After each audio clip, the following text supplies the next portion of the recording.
Good morning, everyone. How are you? I think everyone busy for your study only.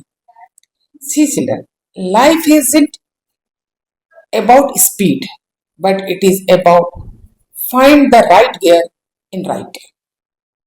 Are you agree with this point? So it is a time to we have to take the right gear. और now we have only 60 days for your exam. मैंने पिछले बार भी exam के बारे में बोली थी और जब तक आपका एग्जाम नहीं हो जाता every Friday I give you new tips. It is very helpful for your examination. So children, हमें गेयर लगाना आना चाहिए, है ना. इस गेयर अगर लगाना आ गया तो अपने आप स्पीड आ जाएगा.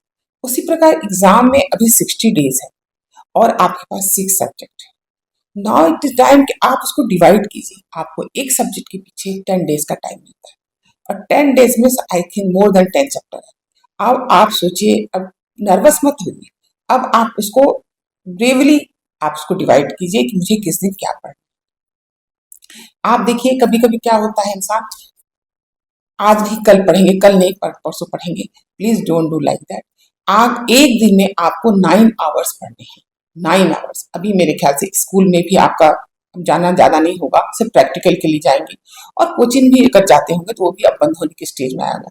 आप अगर पूरे दिन घर में रहते हैं 9 आवर्स, आपका अगर मैथ्स वाले हैं तो सबसे सब्जेक्ट आपका हार्ड होता है मैथ्स. आप सोचते हैं आप 2 आवर्स मैथ्स में दीजिए. सबसे फर्स्ट जो मिडिल मतलब टाइप के बच्चे हैं, जो ज्यादा एवरेज बच्चे हैं, उनके लिए क्या है, एमसीक्यू क्वेश्चंस आप हर एक चैप्टर से बनाइए. क्या होता है, इंसान एमसीक्यू क्वेश्चन अगर हर चैप्टर से आप एक पन्ने में लिख लेंगे और उस पेज को अब जहां आपकी स्टडी टेबल है वहां चिपका लेंगे तो और एट ए ग्लांस जहां आते जाते आप उसको देखते रहिए तो आपके कम से कम 100-200 एमसीक्यू क्वेश्चन आपके अपने हो जाएंगे. और एक एमसीक्यू क्वेश्चन में जो आप 5 मिनट और 2 मिनट लगाते थे वे आपके सेव हो जाएंगे. तो एमसीक्यू क्वेश्चन जो आपके 20 मार्क्स के हैं उसको बिल्कुल आप एक को भी मिस मत होने दीजिए. उसके लिए बिल्कुल जब आपका मूड नहीं होता पढ़ने के लिए, जब तब सिर्फ एमसीक्यू क्वेश्चन बनाइए. आपके अनसॉल्व पेपर आ गए हैं, सब कुछ मार्केट में है, आप एमसीक्यू क्वेश्चन की लिस्ट बनाइए और उसको पेस्ट कीजिए. सेकेंड पॉइंट ये है कि यदि आप फिजिक्स पढ़ते हैं तो फिजिक्स में जो आपका डेरिवेशन बहुत अच्छा होना चाहिए, आपके डेफिनेशन बहुत अच्छा होना चाहिए. आप सोचते हैं पढ़ लिए, ऐसा नहीं होता है.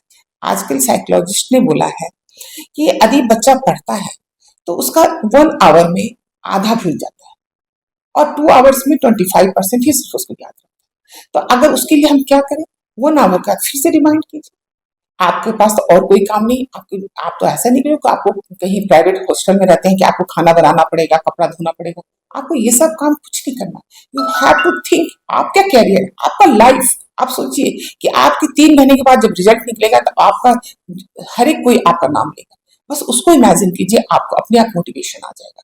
तो आप इस तरीके से 2 आवर्स फिजिक्स के लिए या आप अकाउंट्स में अकाउंट्स के लिए और इंग्लिश को रोज 30 मिनट्स रोज पढ़िए. क्योंकि इंग्लिश एक ऐसा सब्जेक्ट है आपके परसेंट में जुड़ेगा. और अगर आप उसको केयरफुली नहीं पढ़ेंगे तो आपका मार्क्स लेस भी हो जाता है. फिजिकल एजुकेशन ऐसा है जो उससे आपका परसेंटेज बढ़ेगा. यदि आपको 99 मिल जाता है परसेंट, सोचिए आप फिजिकल एजुकेशन में, और ये मिलता है, मैंने हर साल बच्चों को देखा है, ये मिलता है, तो आपके परसेंटेज फट से राइज हो जाएंगे. तो आप इस चीज को आप देखिए कहाँ आपका हो रहा है. केमिस्ट्री में जो है इक्वेशंस को लिख लिख के देखिए. आप सबसे पहले जब आप जो चैप्टर पढ़ते हैं वहां एक पेज रखिए, उसमें से जो इंपॉर्टेंट नोट है उस पेज में लिखते जाइए. बस वो चैप्टर का इंपॉर्टेंट पॉइंट आपने लिख लिया, उसको आप बुक को रख दीजिए, इंपॉर्टेंट पॉइंट को चलते फिरते याद करते रहिए. अब इसमें मैं पेरेंट्स लोग को भी रिक्वेस्ट करूंगी कि you please everyone help your child. अपने बच्चों के खाने का, जैसे अगर बच्चा बहुत देर पढ़ता है, उसको भूख लगती है, हल्का फुल्का कोई जो उसके पसंद का नाश्ता है उसके साथ बना के रख दीजिए, उसके पीछे लगे रहिए, पढ़ेगा. तो एक माहौल, जैसे कि सपोज कीजिए हम फेस्टिवल मनाते हैं, दिवाली मनाते हैं, व्हाइट वॉशिंग करते हैं, कुछ मार्केट से खरीद के लाते हैं, तो ये तो सबसे बड़ा फेस्टिवल हमारे लिए. आज आपके सोचिए कितने लैक्स स्टूडेंट्स अपियर हो रहे हैं और सबका माहौल ऐसी है जो कि आप पढ़िए और अच्छे मार्क्स में. तो अगर आप एग्जामिनेशन हॉल में जाते हैं, मैं आपको अगले टाइम भी बताऊंगी, तो आप सबसे पहले जो पढ़े उसको सोचते रहिए. ये नहीं कि किससे बात कर रहे थे, तुम्हारा कैसा प्रिपरेशन हुआ, ये सब मत करिए. सीरियस होके चाहिए.